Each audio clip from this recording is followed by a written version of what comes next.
So let's refresh our weak acids or weak bases. So again, on the MCQ portion, you don't get a calculator. So this is supposed to be able to be done without a calculator, which seems kind of crazy, right? But we are going to work through how to do it, and I'll show you like all the tips and tricks of how to work on this, okay? So as we're working through these problems in this unit, you want to first identify the major species. That's usually step one. Well, it's HCN, but like that's not it. What is HCN? It's an acid. What kind of acid? Weak acid. Okay? What do weak acids do? They go to equilibrium.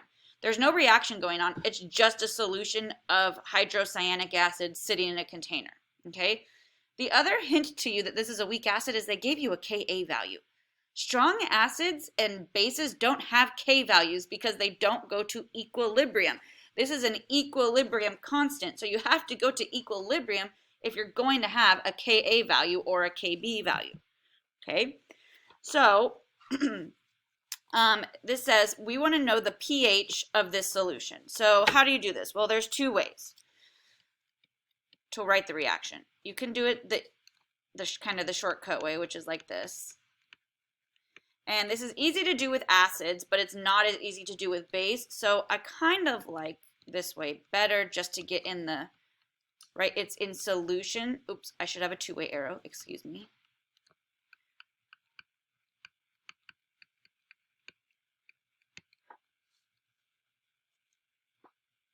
All right. These two ways that I just wrote this equation are synonymous. They mean the same exact thing. This is the acidic part, this is the acidic part. Okay? Well, if I want to find pH, pH is opposite the log of H or H3O+. Doesn't matter whether you call it H3O+ or H+. Okay? They mean the same thing. If this was a strong acid, let's say this was HCl.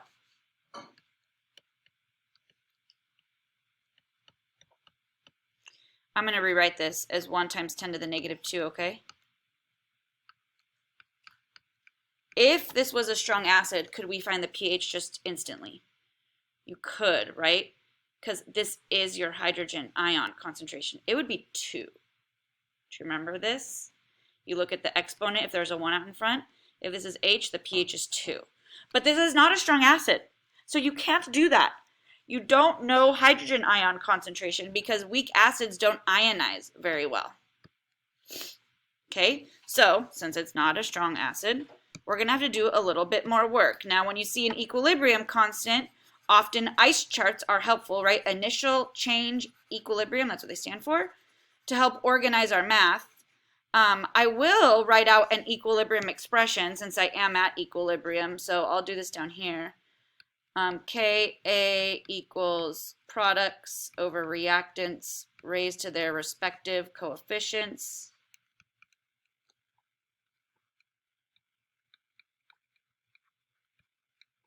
All right, and then I'll set up my ice chart and I'll plug in my values, which is 0.01 of the HCN. And then water is a liquid, so we're going to ignore it. And then 0 and 0. So this is the exact opposite of how a strong species is treated. We in a strong species, we ignore this guy and we say we have all ions. This is not true though for weak species. We have mostly this guy and very little ions. Now, I don't have enough information to go anywhere else, so I have to let X equal something. So I'm going to let X equal the H3O+ at equilibrium. That means I must, in my change row, this is my stoichiometry. Remember this part, this row is your stoich row. You do mole-to-mole ratios here. This is a 1-to-1. So if I gained X, I gained X here. And then this is a reactant, and it's still 1-to-1, so I lost X. So this is 0.01 minus X. This is X, and this is X. Sorry, I kind of smashed that. So now that we have our equilibrium values, we can plug into our equilibrium expression. So the H3O+ is X. The Cn- is X. and the bottom is 0.01 minus x. Now, what do we know we're going to do?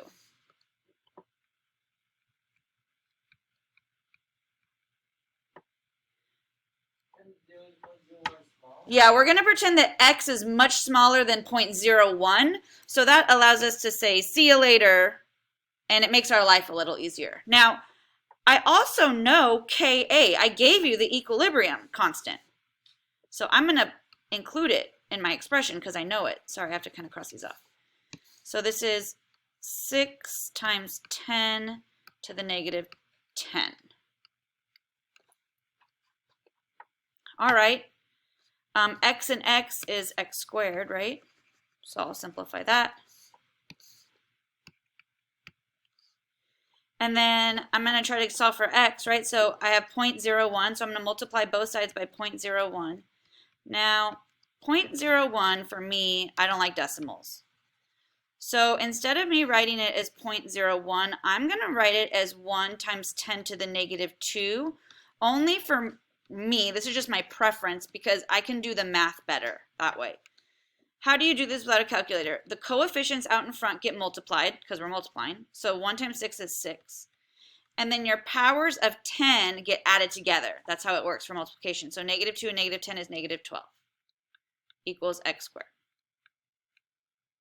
And then you go, well, how in the world am I going to do to get rid of square? You square root, right?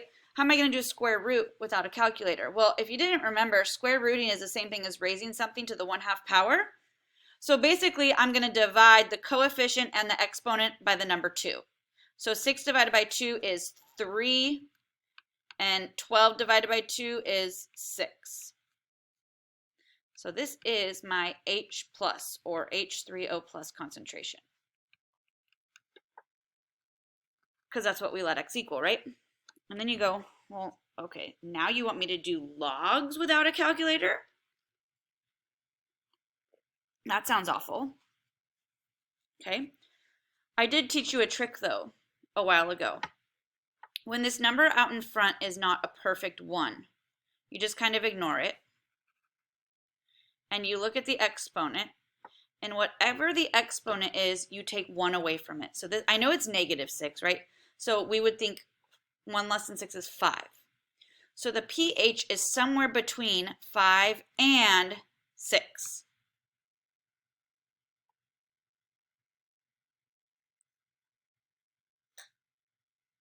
So you just did a weak acid problem without a calculator. That's crazy.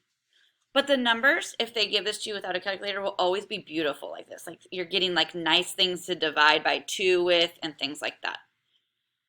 So again, you focus on that exponent, you take 1 away from it, and it's that number up until the number of the exponent.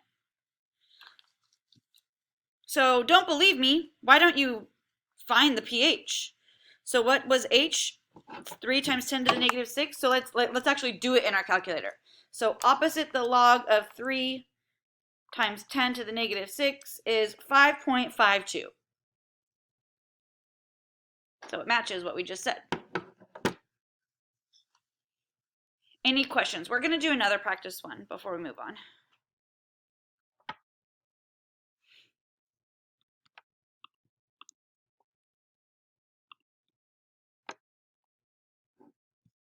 Okay, let's try another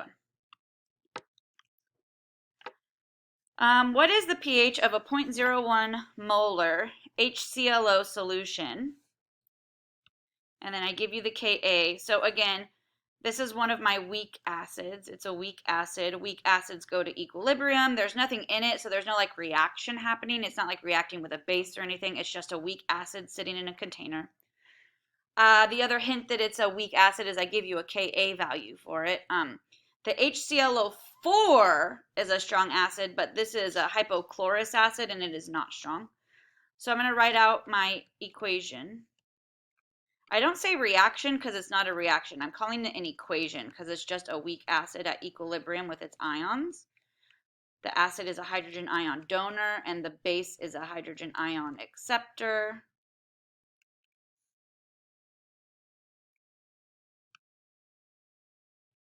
I'll set up my equilibrium expression down here, so hopefully I don't get in the way like I did last time.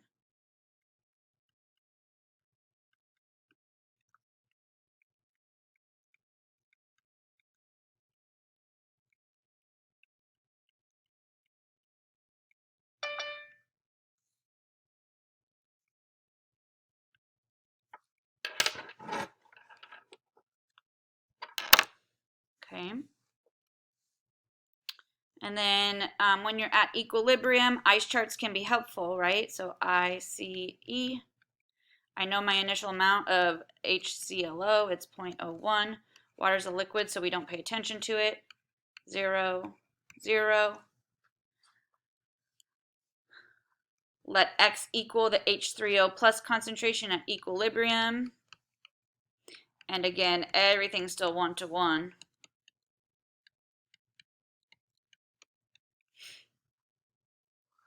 And then now that we have our equilibrium values, we can plug into our equilibrium expression. So this is X and X up top, so that's X squared up top, right? X times X is X squared.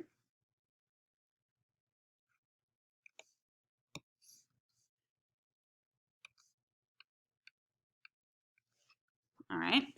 And then this is 0.01 minus X, but we all know that we're going to say, okay, we're going to assume X is much smaller than 0.01, so we get to get rid of it. And I know K, it's right here. So I'm going to plug that in. 3 times 10 to the negative 8. So to solve for X, we multiply both sides by 0.01.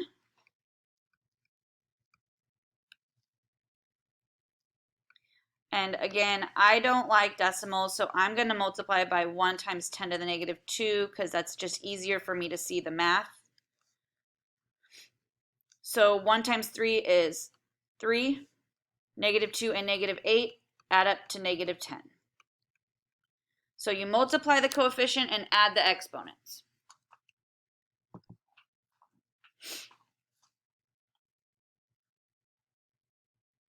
All right. Now, I still have this as x squared, so I have to square root this. This equaled x squared. So again, you have the coefficient out in front and you have the exponent. So it's 1.5, bless you, times 10 to the negative 5. So this is my H plus or my H3O plus. So I have to take opposite the log of that. Now, so focus on the exponent. 1 less than 5 is the number 4, up to 5. So the answer is between 4 and 5. Now, because you have your calculator, try it. Take opposite the log of 1.5 times 10 to the negative 5th, and you get 4.82. Perfect. That is somewhere between 4 and 5.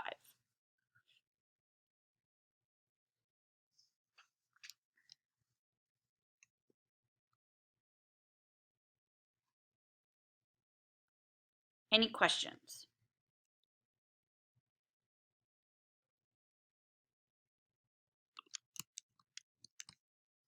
Okay, now we're going to, before we get to our main point, which is our strong acid, strong base titration, is I want to prove something to you really quick. It's probably been a long time since you've done ionic equations, but we need to do them, and you do need to know how to do them. They're pretty important. So let's do this first one together. This is the molecular equation. Molecular just means normal reaction. This is an acid and a base. An acid and a base always give you two products, salt and water. So it is your job to predict the products. This is like a double replacement reaction, but it's actually called neutralization.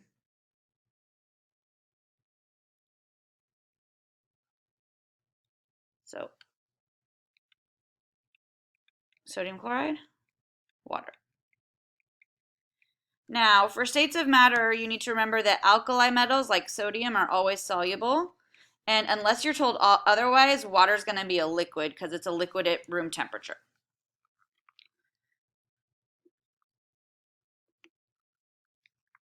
Now, gross ionic, also called complete ionic, is where you rip apart everything you're allowed to based on two things.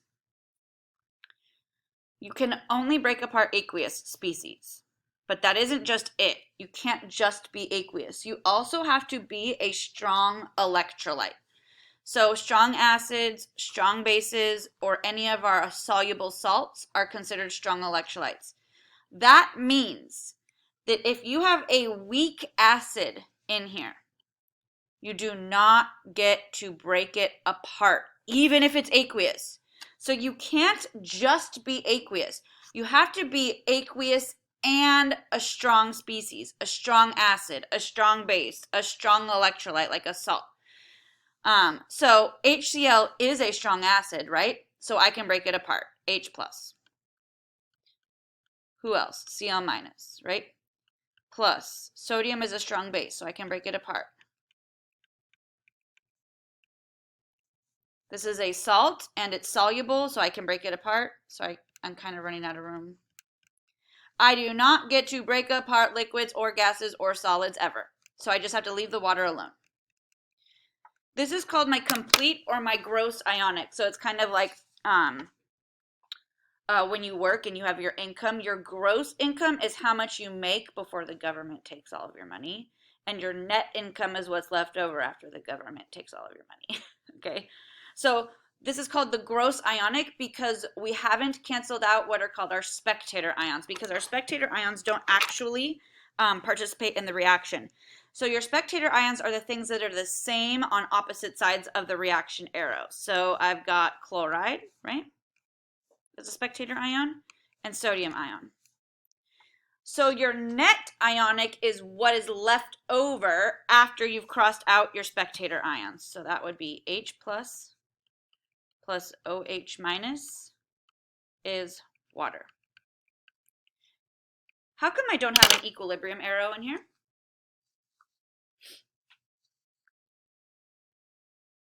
Is this an equilibrium problem?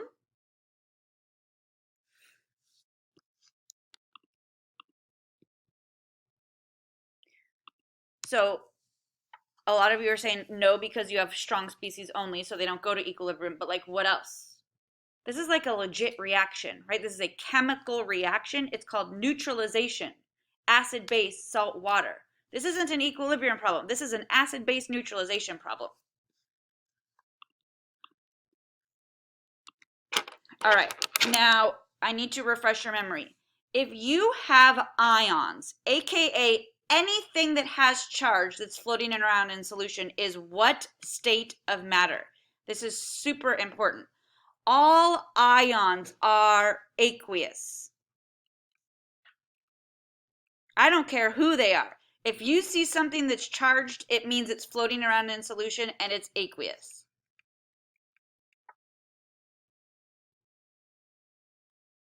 Now, the other part where if you get this far, kids mess up is they do this. They just like leave off the charges. Like that is not okay. This doesn't even mean anything. These aren't even real things. You have to have the charges if they have charges. Now water doesn't have charges, so that's fine. But H isn't H, it's H plus, and this is OH minus. If you leave them off, the answer is wrong. Okay? So I want to give you 2 practice problems on your own. We'll do them one at a time, okay? So here you go. I'd like you to try this, please.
All right, is this what you got? So again, acid-base neutralization reactions are kind of predicted just like double replacement are, but it's just a special type of double replacement because it's acid-base and it's neutralization. So right, the H goes with the OH and the Ca goes with the NO3, but you have to be careful because calcium is +2 and nitrate's -1, so you got to make sure you write its formula correctly. The solubility rule that you're expected to know for calcium nitrate is that nitrates are always soluble. Doesn't even matter who they're with. Now remember, solubility rules are for predicting the states of matter of products only. Reactants will be told to you or said in something in some sort of wording, like a solution means aqueous. So a solution of nitric acid, a solution of calcium hydroxide. Right? Because like sodium chloride, for example, is salt, right? If you produce sodium chloride from a reaction, we say alkali metals are always soluble. But that doesn't mean you can't have solid sodium chloride. Do you have solid sodium chloride sitting at your house somewhere? Salt? Table salt? Yes, you do. Okay. But that would be the starting stuff. So starting stuff, the state of matter has to be given. You should notice this is the same exact net ionic as the prior problem. It's identical. I know that there's 2's in them, but you can reduce it, right? Because you could divide everything by 2. So we're going to try one more. Are there any questions before we move on to the next one? All right, last one.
So here's my answer.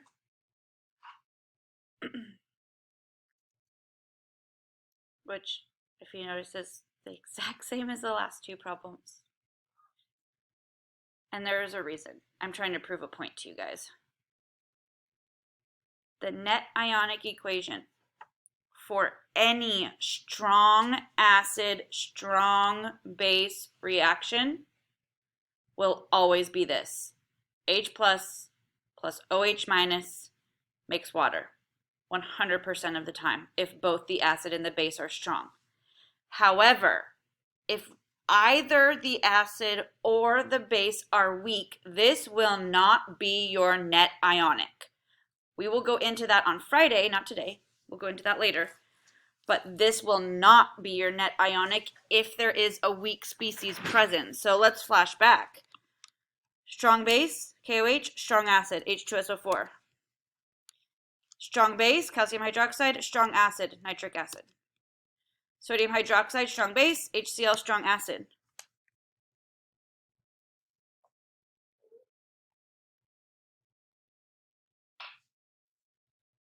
All right. Strong acid, strong base, net ionic will always be H plus OH minus make water. Always, every single time. Okay, so now we're going to move on to the main part of class, which is going to be a titration curve. Okay, so kids hear the word titration and they think it means something different than what we've been doing with acids and bases, and it isn't. Titration is just the laboratory technique of mixing two solutions, okay? If I titrate an acid with a base or a base with an acid, I'm doing a neutralization reaction. It's not any different from neutralization. Titration is just the laboratory technique. So I want to show you me. Okay. And a titration, often you use an Erlenmeyer flask. This is what you put one of your solutions in, either the acid or the base. Again, titrations do not have to be done with acids and bases. They can be done with other things as well, but obviously we're in the acid-base unit, so we're focusing on the acid-base reaction, okay? So either the acid or the base go in here, and then you have this iron ring stand that has this is called a burette on it, and this is the way that you dispense the base or acid into the flask, okay? It has this little stopcock right here. You turn it to let solution in small amounts, all right? So this process is called titration.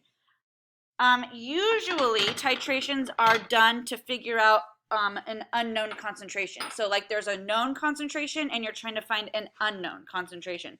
So again, titration is just a laboratory technique to do a reaction with. There's redox titrations. Again, obviously we're going to work on acid-base titrations. But this titration we're going to do is neutralization. It's an acid-base neutralization reaction that we're doing in a really organized way where I'm not just taking acid base and just like dumping it together. I'm using this titration process to do it very carefully, okay? So we're going to cover a few things before we actually get into the problem where I just want to show you something. I'll screen share. It is going to be important to do some conceptual thinking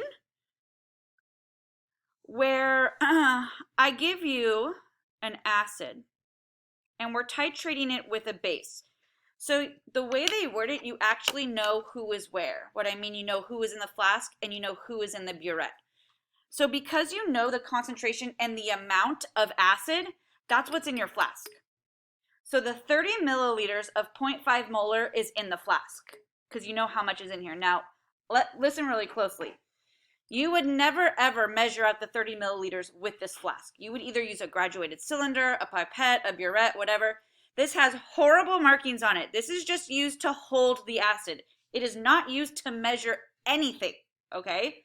You just would measure it in a really good tool, like a burette, a pipette, a graduated cylinder, and then dump it in here. What's cool about these flasks is that the mouth is narrow, right? So it allows you to swirl, and swirling allows you to properly ensure that the mixing is occurring between the acid and the base, okay? And then what they're going to do is they're going to titrate it with sodium hydroxide. Okay, so inside my burette, okay, inside this burette would be the sodium hydroxide. Now notice the nice thing about this burette is it has markings on it, and like really good markings. Look at how small these are. This is like 1 milliliter, right? Between here and here. So it can read out to the 10th place for certain. That's like really good, okay? So again, the base is in here, and then you're gonna just add the base a little bit at a time to the acid. And we'll talk about indicators and everything like that. But the main point of a titration is to reach what's called the equivalence point. So I need to show you and define equivalence point. Equivalence point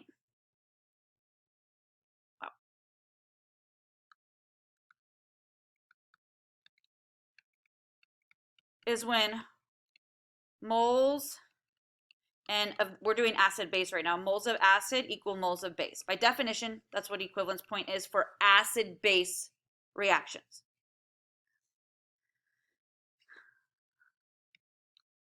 Equivalence point is when moles of acid equal moles of base. So let's flash back. Molarity is moles per liter, right? So molarity times volume is moles. Volume is liter, right? Molarity and volume gets you moles. Molarity and volume gets you moles. Molarity and volume gets you moles. Okay. So now, they gave you 30 milliliters of 0.5 molar HCl. And then they tell you, in this case, the concentration of the base. They tell you it's 0.5 molar. So same exact concentration of the base. You should be able to just look at this and not do any math and tell me what this volume needs to be to reach the equivalence point. What does it need to be?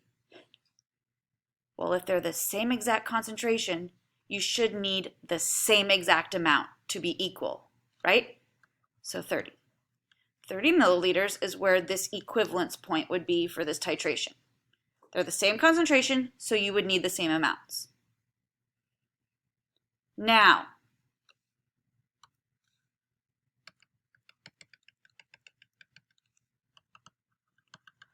what if they aren't the same concentration?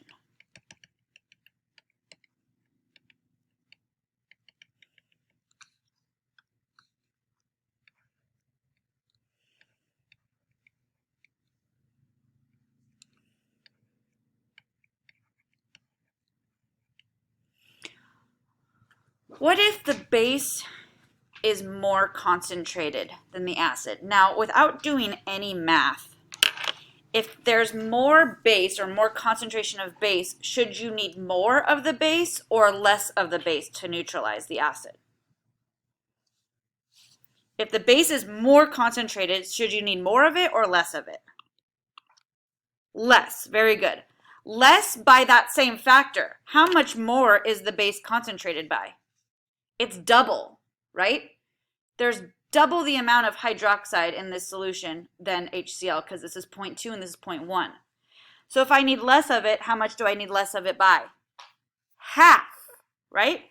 So I would only need 15 milliliters of the base to reach the equivalence point, because it's double the concentration, so I would need half as much.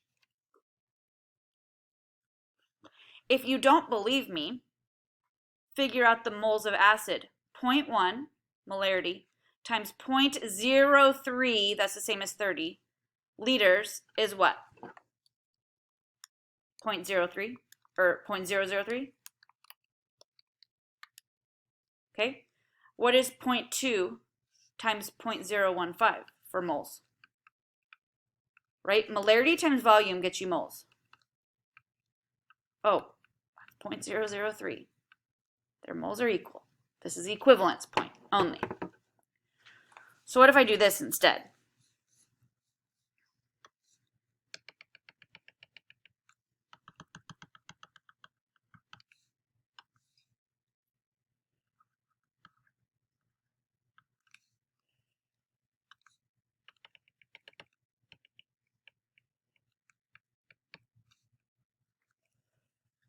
All right. I say, okay, the acid is 0.1 molar, and I have 30 milliliters of it. And it took me 90 milliliters to try to neutralize that acid, meaning I needed way more base to neutralize it, because the base, oh, you know what? Shoot. I'm going to change this. The base was less concentrated. If you need more base, it's because it's not as concentrated. Well, by how much? I needed triple the amount of base, right, in order to get this to be neutral. So if I needed triple the amount, what's the base? A third of the concentration. They're in proportion like that. If it was quadruple, it'd be a fourth. If it's double, it'd be a half. Okay? So I was just trying to show you that so you could kind of see the conceptual part of determining the equivalence point.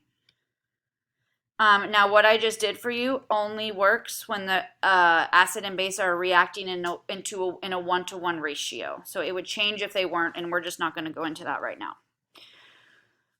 So let's start this problem where it's a strong acid. I already told you that. HCl is a strong acid, and a strong base titration, meaning a strong acid, strong base reaction, meaning a neutralization reaction.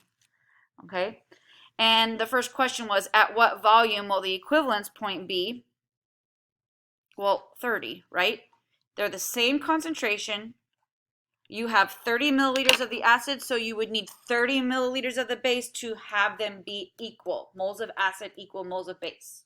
That's what happens at the equivalence point. So now we're going to do part A, where I calculate the initial pH. Now, again, I'm going to change that. Let's refresh. Let's write out the first step, identify major species. Strong acid, strong base. What's step 2? Write out the equation or the reaction. Now, this is a legit reaction. This isn't just like an acid sitting by itself or a base just sitting by itself. So we have to write out the chemical reaction. This is HCl reacting with sodium hydroxide to get, to get salt and water.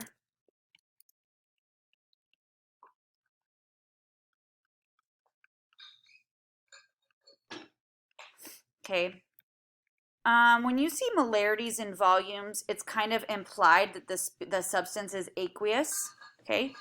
Alkali metals are always soluble, and water is a liquid unless they tell you otherwise. So there's my reaction.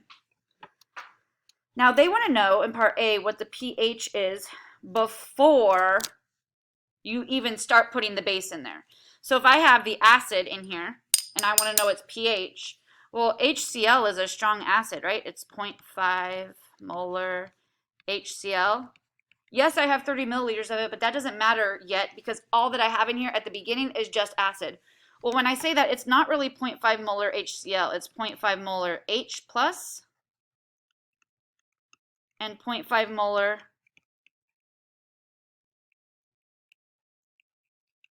Cl minus. So can I find the pH? I know H, right? pH is opposite the log of H.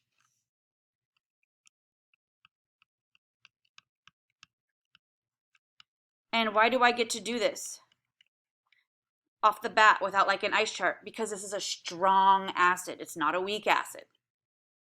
I can go straight to pH. I don't have to like set X is equal to anything. I don't even see K values in here. So obviously there's no weak species present.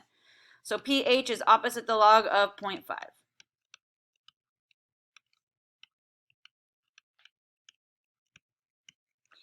And it's like 0.301. It's like super acidic. That's like a really acidic pH.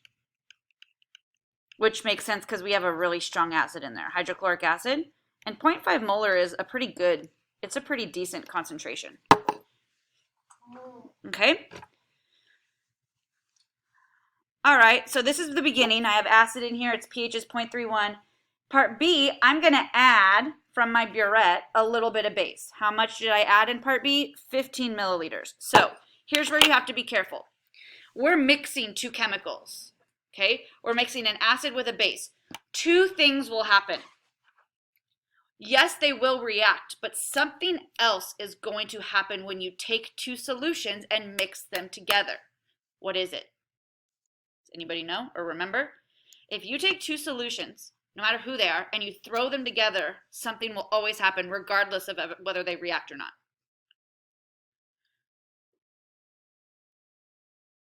Dilution. You can't take two different species and throw them together and create a new volume without dilution happening. So if you're ever combining two aqueous species, you need to do the dilution first before you react them.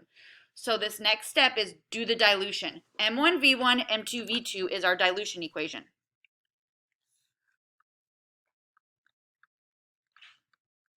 It's been a while, but this is our dilution equation. Now, they're diluted differently because you have different amounts of each. So you actually have to do this twice, once for the acid and once for the base. So I'll do the acid first. The molarity of the acid starts off at 0.5 molar. And I start off with 30 molar. I start off with 30 milliliters of it. It will have a new molarity once it becomes diluted And the new volume, when you take 30 milliliters of acid and you add 15 milliliters of base, should be 45, because 30 plus 15 is 45 total volume.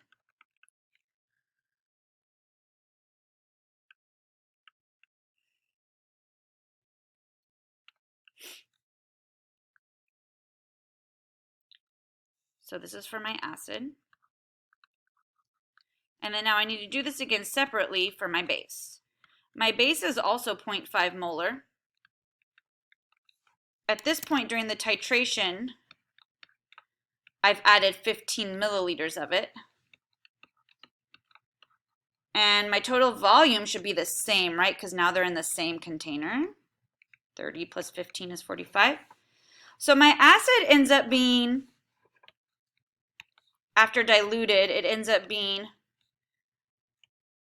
0.333 molar HCl. Well, my base ends up being approximately 1.6666666 whatever.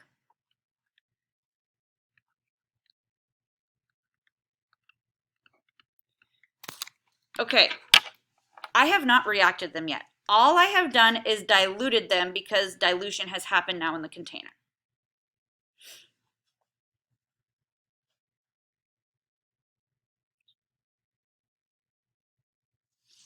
So, I do realize that this is not an equilibrium problem. However, I am going to use an ice chart to organize my math. And by that I mean ice charts are helpful to organize equilibrium problems as well as any other sort of math problem. Specifically, this is going to be a certain type of problem that I'll talk about in just a second.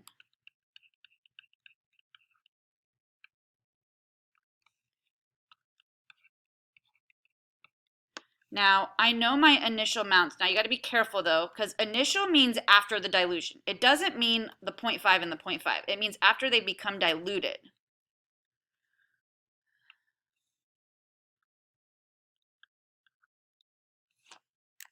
So what kind of numbers can you plug into ice charts? You can plug molarity in here. You can plug pressures in here. You can actually plug moles in here also, but you would need to convert to molarity at the end by dividing by volume. But those are the general things that get plugged in here. Molarities, pressures, and moles.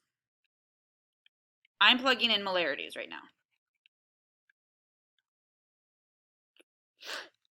Now, I'm going to ignore these guys right now. Here's why. What type of problem is this? I know it's acid-base neutralization. So it's a couple of things. There's dilution involved. There's neutralization involved. But it is a what? I have amounts of both reactants. Yep, limiting reactant. Because I have both reactants. Who is my limiting reactant? Well, what's nice about this problem is they're reacting in a 1-to-1 ratio, so whoever you have the least of is your limiting reactant. So in this case, that would be hydroxide. So I lose all of the hydroxide. And it isn't actually zero. The hydroxide ion isn't technically zero, but it's like really, really, really, really, really small, so we'll call it zero. All right, well, this is a 1-to-1 ratio, so if I lose 0.167 here, I lose 0.167 here, or 16666, whatever.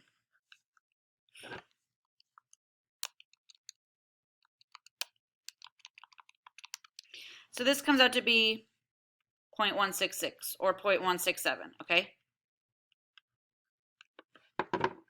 0.33 minus 0.1666666, either 0.166 or 0.167. It doesn't matter to me.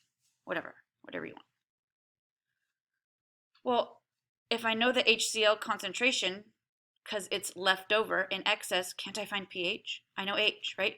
If I say HCl is 0.167, it's not really the HCl. It's 0.166 H plus, and it's 0.166 Cl minus, because it's a strong acid. So I know my H plus, right? So I take opposite the log. Let's try to pull this up.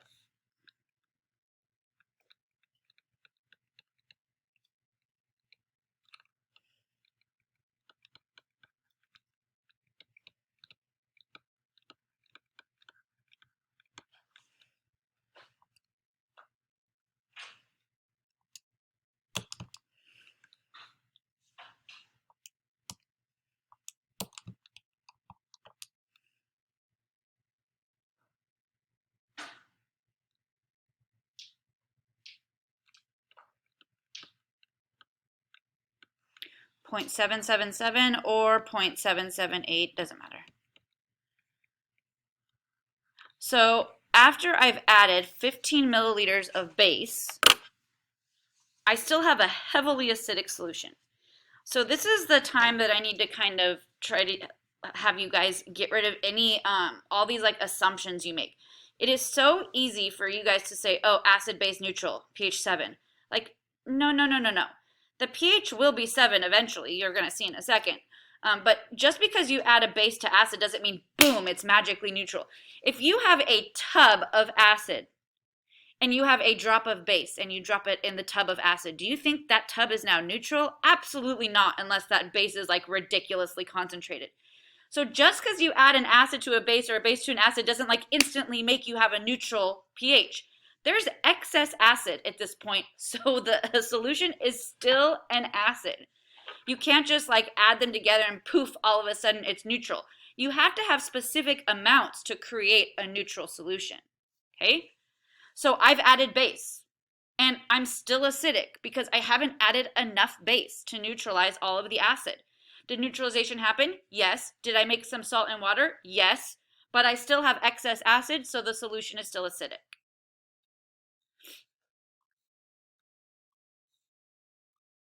Okay. So now we're going to do the pH when I've added 30 milliliters of the titrant. Now again, the titrant is the thing in the beer red. It's your, in this case, it's the sodium hydroxide, okay? So we just do the same thing again. Do the dilution and then react them because there is an actual reaction.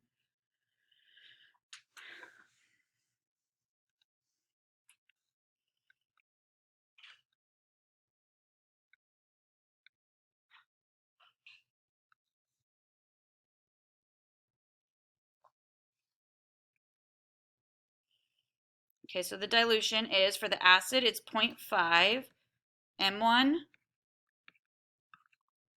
30 milliliters, V1, M2. Now V2, so if we've added 30 milliliters of the titrant, which is the base, to 30 milliliters of the acid, 30 plus 30 is 60. That's your total volume. So this is my acid. And then you do this again for the base, so 0.5 molar base. And I've added 30 milliliters now of the base. And there's going to be a new molarity, and the new volume is 60 milliliters.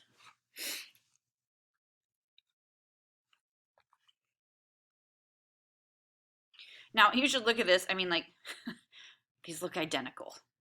So you have the same exact concentration of acid as you do base.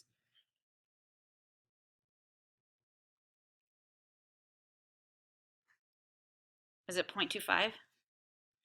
Okay, so the acid is 0.250 molar. And the base is 0.250 molar.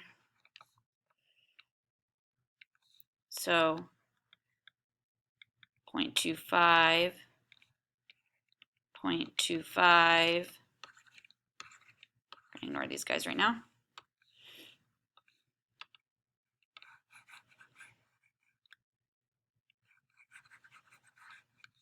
Okay. Now you can tell in this limiting reactant problem that you have the same exact amount and they're reacting in a 1-to-1 ratio. So like, see ya.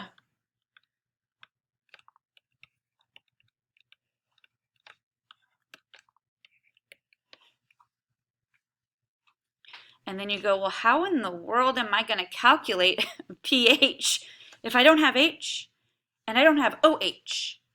Well, technically, they aren't zero. I realize we call them zero, but they aren't. So in a perfect neutralization with a strong acid and a strong base, you get salt and water. So we got to flash back to what the hydrogen ion concentration is and what the hydroxide ion concentration is for pure water. Remember this equation? If it is pure water, you have identical amounts of hydrogen ion and hydroxide ion. That's what it means to be pure neutral water. So what is that number? What times what gives me this? The hydrogen ion should be what?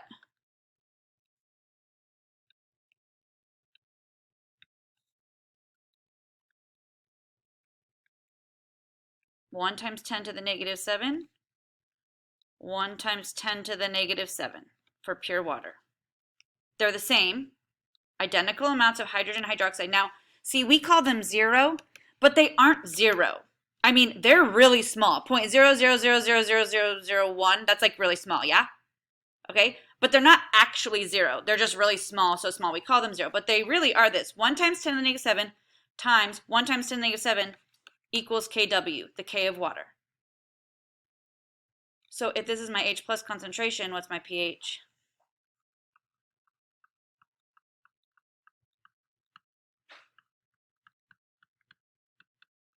What is it? 7. The equivalence point, please write this down. The equivalence point for a strong acid, strong base reaction, I don't care who they are, will always occur at a pH of 7. The equivalence point of a strong acid and a strong base will always happen at a pH of 7. This is not true when you have a species that's weak. Now, we haven't worked with a weak species. We will work on that on Friday or the next time I see you guys. But this is only true. Equivalence point at pH of 7 is only true when when you have two strong acids and bases, a strong acid and a strong base. The equivalence point will be at a pH of 7, which is what we know as neutral, right? That's what we're used to seeing as neutral. And again, at 25 degrees Celsius. Okay? So, we need to do one more. They asked you to do the pH after 45 milliliters of the base has been added. Okay, so we need to do this again one more time. I'd like to see if you could do this on your own. I've done 2 of these with you. You just need to do it again. Do the dilution and then add them together. Or I'm sorry, react them. All right, so molarity, volume, new molarity. Now the new volume is going to be 75, right? Because 30 plus 45 is 75, 30 and 45.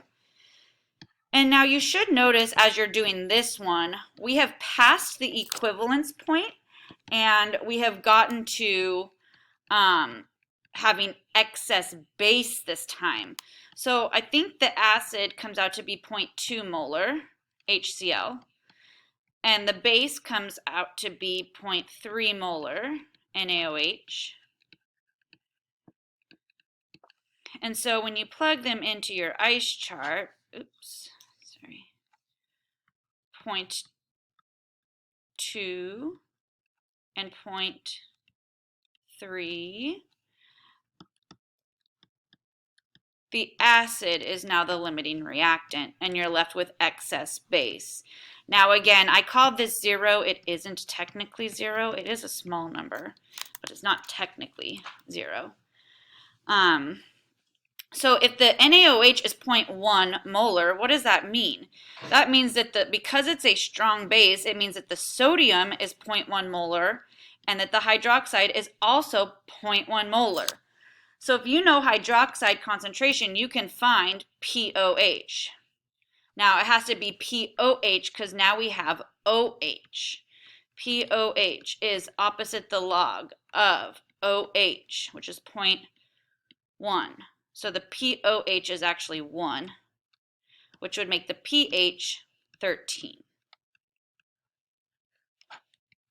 Now we are very basic. So we started off really acidic and ended up really basic. So what we want to do is build a titration curve. And so a titration curve involves kind of like a graph where we have an x-axis and a y-axis. So the y-axis is pH. So like 1 to 14, right? Or 0 to 14.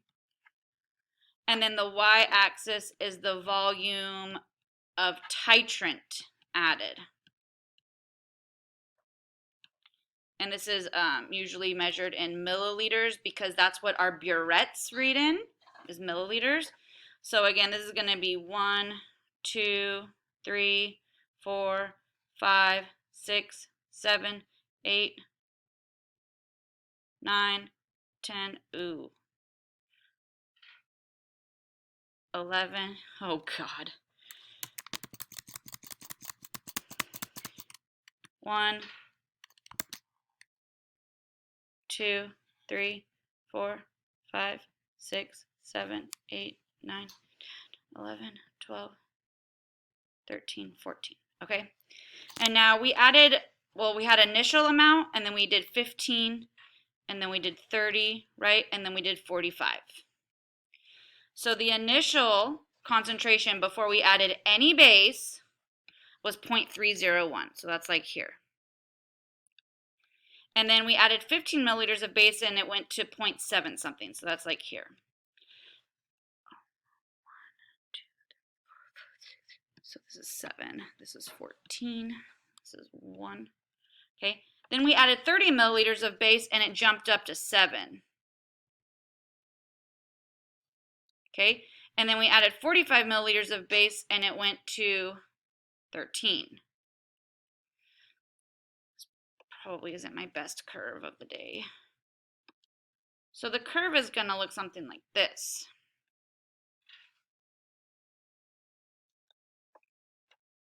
I'm going to redo that.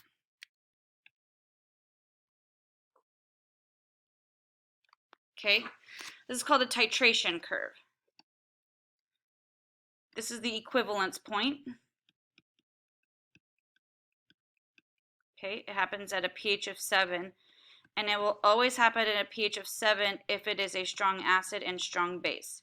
If it is not, it will not happen at 7. We will talk about where it will happen later, but it will not be 7. Notice you start off very acidic because it's a strong acid, and you end up very basic because it's a strong base.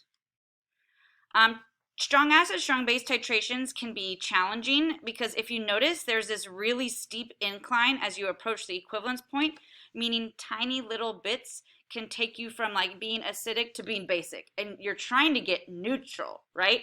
So sometimes the titrations can be frustrating when you actually try to do them in a lab setting because one drop could like mess up your whole titration. Now, I did not have to do the curve this way, meaning I did it this way because we started with acid. We started with acid in here, and we had base in the burette, but I could have had base in here, and then I could have added acid slowly to it. So what would I'm just going to do a general, what would the titration curve look like in that case? Well, in that case, if I started with base, my starting pH would be really high, right? And my ending pH would be low. Now, it's very similar looking.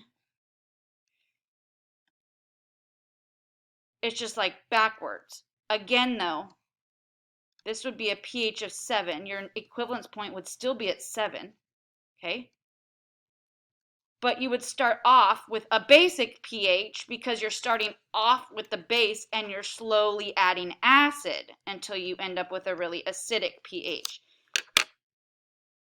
This is a titration curve as well. It's just who I started with varied. But still, your equivalence point is still at a pH of 7 if both species are strong. Okay, I did finish. So this is right where I was finishing. So that's it for today.